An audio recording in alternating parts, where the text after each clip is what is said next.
Okay, so today we will be dealing with the lymph field specification, right? In the last lesson we have seen that what is lymph field. That means mainly a area, right? A particular area which will be having the all requirement for the lymph development. That area will be known as lymph field. Now, what is the meaning of specification? That means what? Giving the identity to that particular field. Okay, so in lymph field specification there are so many factors which are going to play their role. So let's see that. Determination of a lymph field in the trunk of early embryo is specified by. So there is not only a one member, there are so many factors which are going to play their role during the specification of lymph field. Okay, so the first factor is known as retinoic acid. We all know that retinoic acid is a derivative of vitamin A.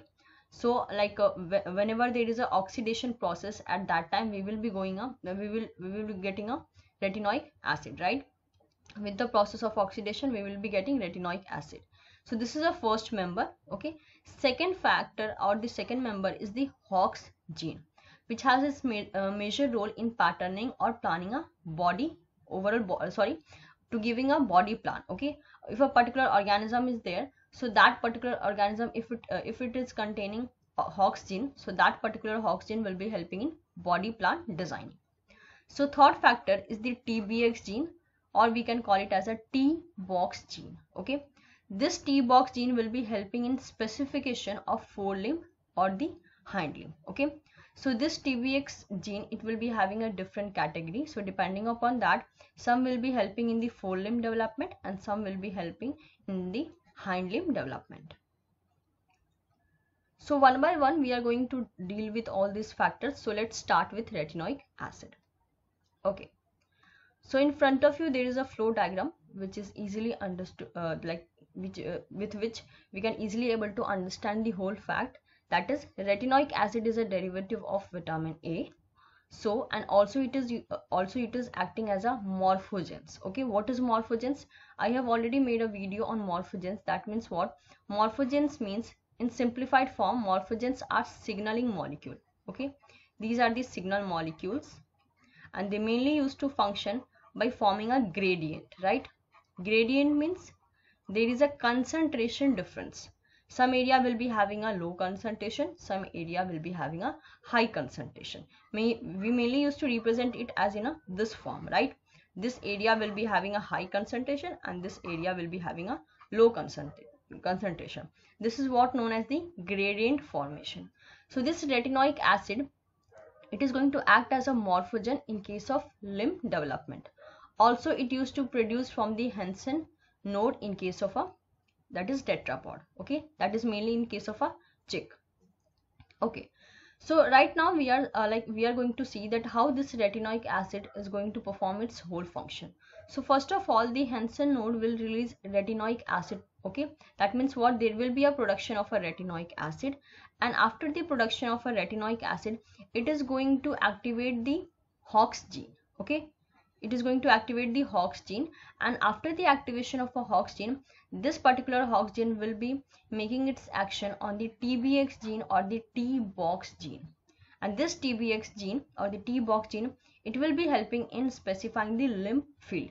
Either it will be helping in the forelimb formation or it will be helping in a hind limb formation. Okay, hind limb formation. So we can say, so like here we can able to see that retinoic acid has a major role, right? Initially it is getting activated, then it is activating the Hox gene, then Hox gene is activating TBX gene, and then after that we are going to see the formation of either the forelimb or the hind limb.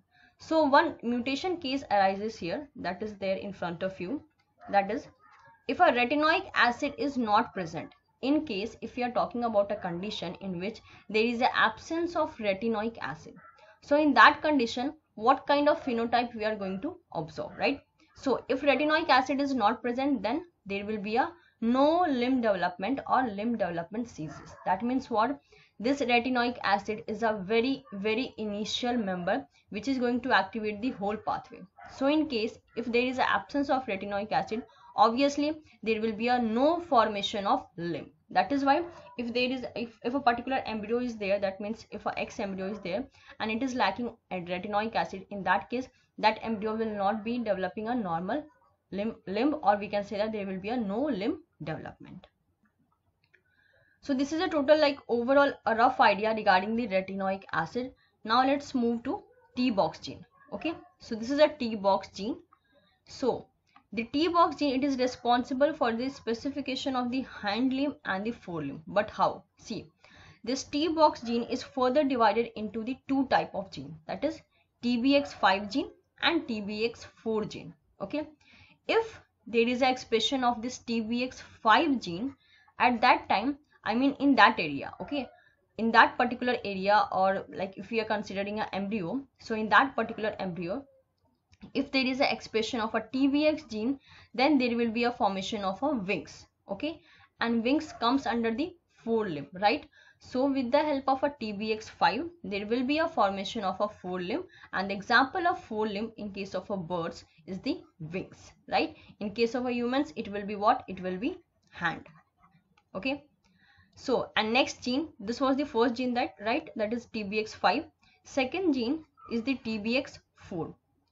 The function of the TBX4 is the formation of hind limb. Okay, so the area the area which is competent for developing hind limb, that area will be expressing TBX4 gene. Okay, and with the expression of a TBX4 gene, that particular area will be specified in the form of a leg formation, and leg is an example of hind limb.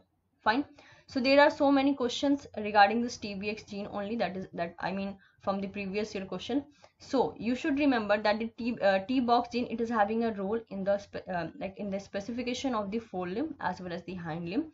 If there is a expression of a TBX5, then there will be a formation of a forelimb. For that, the example is wings in case of a birds, and if there is expression of a TBX4 gene, then there will be a formation of a leg, which is an example of a hind limb, right? So if I draw a particular diagram, see this. So suppose this is a limb bird, right? And here also there will be a limb bird in this way, right? If we consider that this is an axis of growth, then we can say that this will be what? This will be a forelimb, FL, right? And this will be what? This will be a hind limb, right? So in this area, okay, here also there will be a forelimb, here also there will be a hind limb. So in this area, I mean in this area, there will be an expression of what? There will be an expression of the TBX5, and in this particular area from where legs will be originated, here there will be expression of a TBX4. Okay, both side, at both the side there will be expression of a TBX4, and in the front side there will be expression of a TBX5, and as a result of that there will be a formation of a forelimb. So we are done with the TBX gene, that means a T-box gene as well as the retinoic acid. Now let's move to one more term, that is the epithelial mesenchymal induction. What is the meaning of that? We know that the epithelial is an outermost layer, right? And mesenchymal, I mean the origination of the mesenchymal or the progenitor of the mesenchymal will be what? That is the mesoderm. And the origin of epithelial will be what? That is the ectoderm. That means epithelial will be the outermost layer, right? For which we use the term that is ectoderm.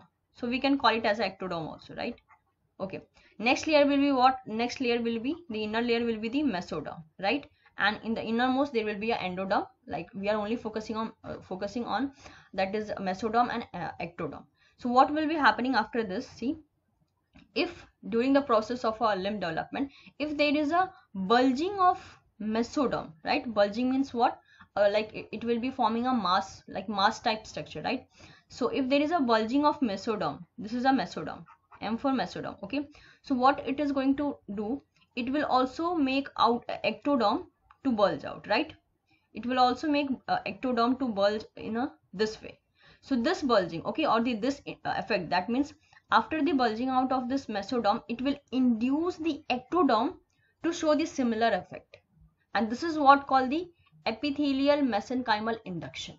Okay, due to the contact of these two layer, that is the mesoderm and ectoderm, there will be the formation of the limb board, okay, in the form of a bulge. That is what known as the epithelial mesenchymal induction, because there is a contact between, or there is an interaction between the epithelial layer, for which we are using the term ectoderm, and there will be an interaction of mesoderm too, for which we are using the term that is the mesenchymal. Okay, so the limb formation is a result of series of epithelial and the mesenchymal induction between the mesenchymal cell of the lateral plate of mesoderm and the overlying ectodermal cell.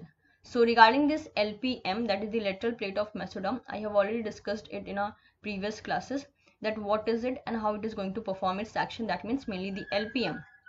LPM is the origin of what? Bones, right? And there was a cell that is known as the somites, and these are the precursor or the origin of what? That is the muscles, right? Muscles in case of a limbs. So in that way only, because this is very obvious that the if a inner layer is bulging out, obviously it will be making the outer layer also to behave in a similar way, and in that way, like due to this particular effect, we will be seeing a particular like bulging like effect. That means what? There will be a formation of a limb bird. Okay, so due to this, we used to call this term as a epithelial mesenchymal induction. So we can say that in a limb formation, there is a particular role of epithelial mesenchymal inductions too. So with this, we are done with the basics of genes which are involved in this particular process. I mean, there are so many genes with which we will be dealing in our upcoming videos.